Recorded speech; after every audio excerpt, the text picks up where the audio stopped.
अस्सलाम वालेकुम। आज हम पढ़ेंगे हरूफ कमरी। तो हरूफ कमरी जो है ऐसे हरूफ जिनसे पहले अगर अलिफ लाम आ जाए तो उनको भी लफ्ज़ के साथ जोड़कर पढ़ा जाता है।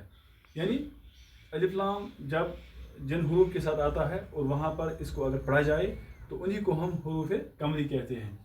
तो ये हरूफ पहले देखिए आप, अलिफ बे जीम हे खे ऐन गैन फे क़ाफ काफ मीम वाव हे और ये। अब यहाँ पर मिसाल, यहाँ पर अल अमान, तो यहाँ पर अलिफ लाम ये पढ़ा जाएगा और इसके बाद अमान है, यानी पहले अलिफ है, तो ये ऐसा हरफ है जो कमरी हरफ है। इसी तरह यहाँ पर बयान यानी बे है, लेकिन अलिफ लाम जो है यहाँ पर हम पढ़ रहे हैं फसीहुल बयान। अब्दुल जलील, अब्दुल यहाँ पर अलिफ लाम पढ़ा जाता है। इस तरह अब्दुल हाई, अल कमर वगैरह। तो ये ऐसे हरूफ होते हैं हरूफ कमरी, इनसे पहले अगर अलिफ लाम आ जाए तो उसको तलफ़ुज़ में पढ़ा जाता है, हरूफ शम्सी में नहीं पढ़ा जाता है। एक और बात, इनको शम्सी और कमरी क्यों इसका नाम दिया गया, उसकी वजह भी यही है कि अशम्स जो है इसमें अलिफ लाम को नहीं पढ़ा जाता, इसीलिए ऐसे हरूफ को शम्सी कहा गया है।